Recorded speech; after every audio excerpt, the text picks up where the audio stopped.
Howdy, folks. Greyhawk 4x4 coming at you again, your resident vintage gamer. We are inside New World, and I wanted to give you guys, there's a look at my character right there, Mr. Dorian Lightfoot. Um, and I wanted to give you guys a look at how some of the mechanics work. So we are right outside Monarch's Bluff's hamlet in the Monarch's Bluff area on the map, and I'm going to show you that. So here's Monarch's Bluff. It's all in yellow right now because it's being controlled by one of the three factions. And the factions are all made up of players. This one is controlled by Covenant. This one in purple is controlled by the Syndicate, which is what that's my faction. And then this one is being controlled by the Marauders. Now, when we start the game out, it all looks like this. Nothing is controlled. This has happened since the game launched yesterday. The Syndicate went over here, took control of this, and it means that you can take control of the towns. Like here's Monarch's Bluff Hamlet.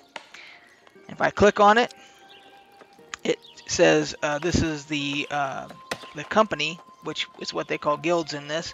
Is the leader of that is called Hero. That's his name.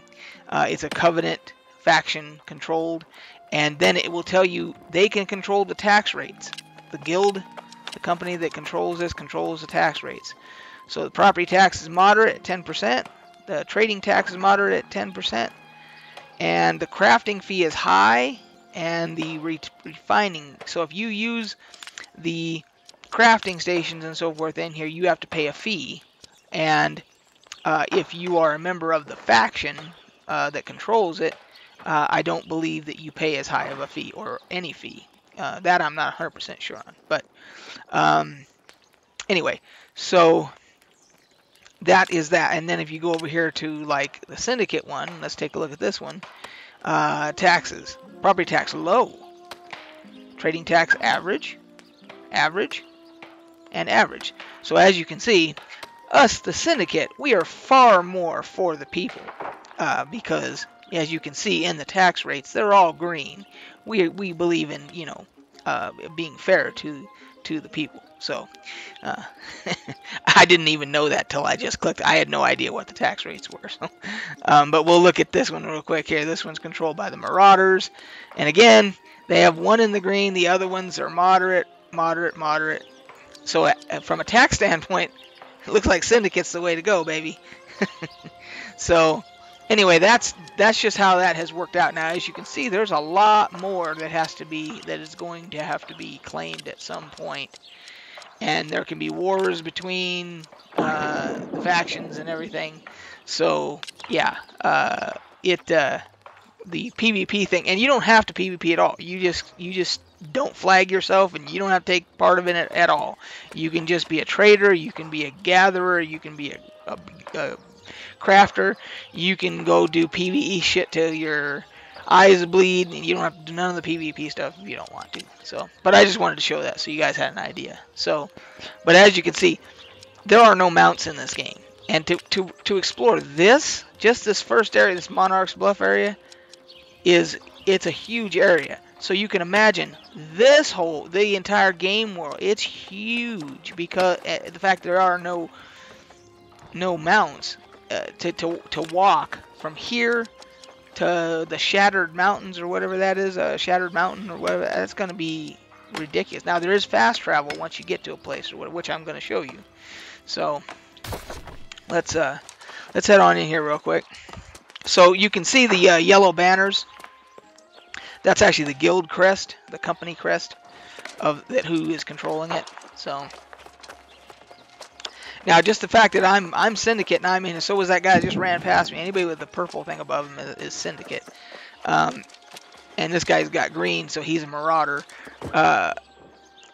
Just because when you're in the towns, you don't have to worry about PvP. Now if I walk out of town and I'm flagged, then yes, I could get attacked instantly. So, but I'm not going to do that because I am not ready for PvP yet. So, but for instance, This is the iron supply cart. I'm not in Covenant, so I don't have access to that. But if I was, I could take some iron out of there. So let's go up here and see if I can find the place to do the fast travel. Here we go. Because I'm going to fast travel over to my area over there. And go here. And I am going to fast travel. And it takes there is a currency. This blue stuff here. I don't even remember what the hell they call it. Anyway. That's what you have to use for fast travel. You also use it in crafting and stuff like that. So we're going to fast travel.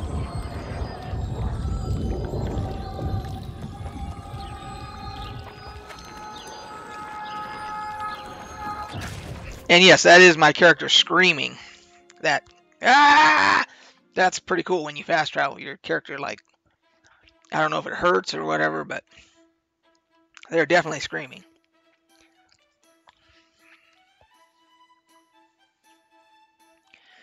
We'll see how long this load screen is.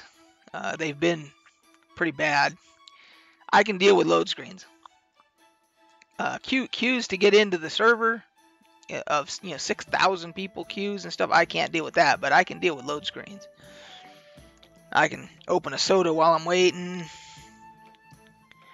a little early for beer right now, so.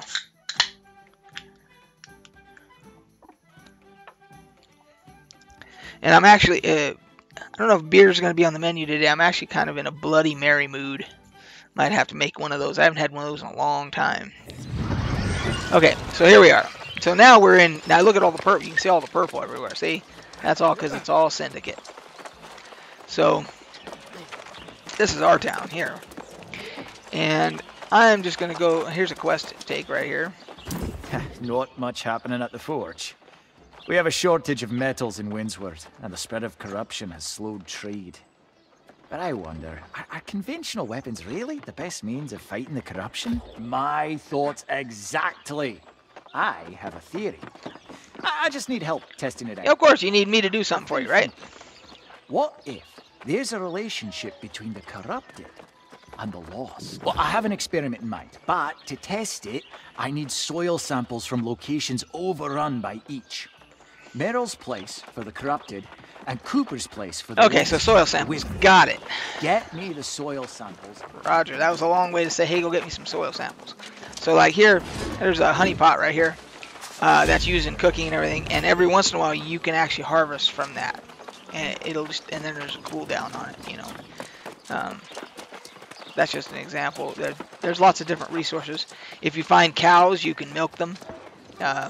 Here's your storage right here. Oh, I don't have anything stored here, so all of my storage is at the other place we were just at.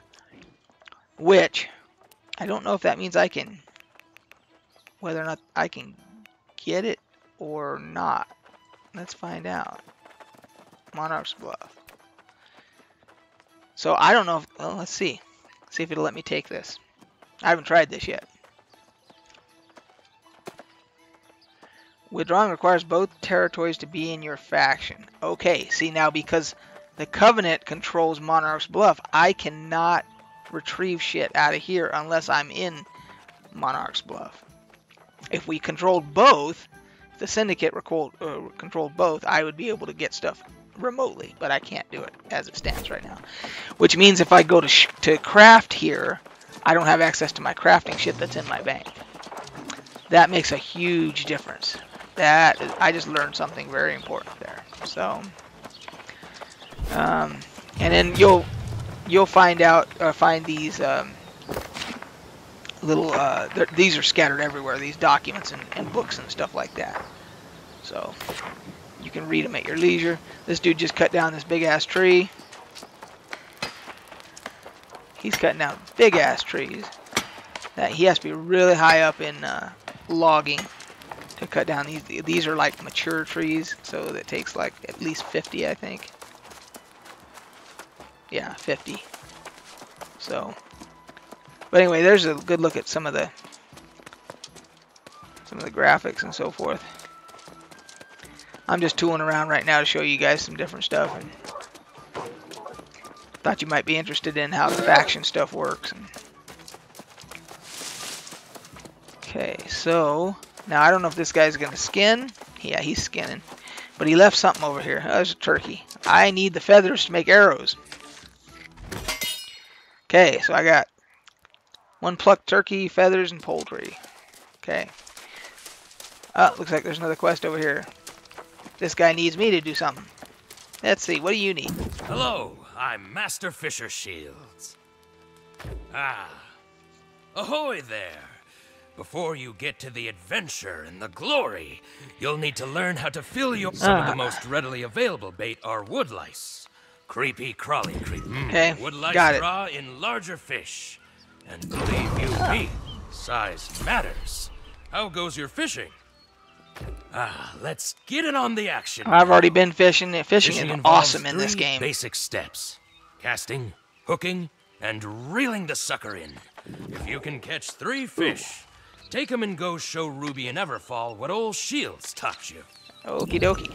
I'm not going to do that right now because I don't know that you guys want to watch me fish, but it is, it's one of the best fishing mechanics. Well, I'll show you for a little bit here, just so you guys can see it. It's one of the best fishing mechanics in any game I've ever played. Let's see here. So let's go F3, pull out the pole. Now we want to equip bait. You want you got freshwater bait and saltwater bait. We're in freshwater here, so I'm going to use, let's see, it tells you whether it gives you a medium boost, a small boost, or, yeah, these are all mediums. If I was in saltwater, this one, the glowworm bait, gives a large boost to a chance of catching better fish, etc. So we'll attach this one, the clam stuff. Okay. Now I got that bait because I caught clams in saltwater, and I was able to get bait from it. So now to cast, you hold, try to get it all the way to the top. There we go, max. And then you gotta wait, and it'll tell you to get ready just before, and then you gotta only have a split second to hook your fish. Okay, and then you got to reel in. And as you reel, you can see that is a tension monitor right there, showing you how much tension is on your line as you pull. And if you pull too hard, it'll start to get red. And if you do that too much, you can break your line. You got to keep doing that gradually until you can get it. Okay, small pike. Now, here's the cool part about it. The bigger the fish, the more difficult that reeling it in is. You'll be much easier to break your line if it's a bigger fish. So we'll just do this one and then we'll move on to something else. But so you got to be careful because you can kind of get lax, and all of a sudden you're getting a big fish, and all of a sudden you'll snap your line. Okay, so this is another small fish, I can tell, because I can pull quite a bit. If this was a big fish, I'd have to be real careful. Now you can catch all kinds of treasure and shit too. A small bass, see? So that's just average shit right there. And then you can get bait from it, you can make food from it, etc. But you can also get, like, so let's exit. You can also, I got a treasure chest. I pulled up like a chest, and that was pretty freaking cool. What's this over here? Oh, this is soil. Okay, these are the soil samples. And it had some badass stuff in it.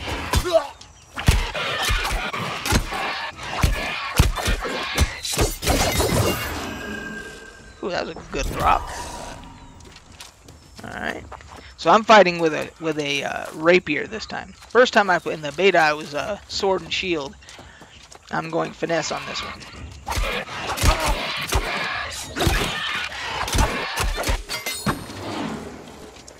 And then you get mastery for every time you use your weapons and so forth. Now see this well over here, I can probably pull some water right out of here. Let's see, yep, I can pull some water, and you need that for crafting. So, and then it's just a matter of doing these quests and all this stuff, and then if you want to get into PvP, and then the crafting stuff, I will do a whole separate in-game deal for that.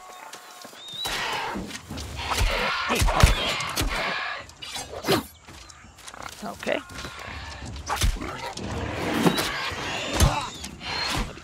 kill that other dude?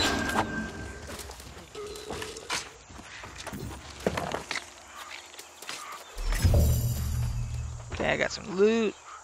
And I got the stuff from the pig. So, anyway, we'll just cruise over here. I don't need to show you a whole lot more, but you guys kind of get the idea. The crafting one will be, like I said, it'll be a video all on its own because it's pretty cool. It's pretty in depth.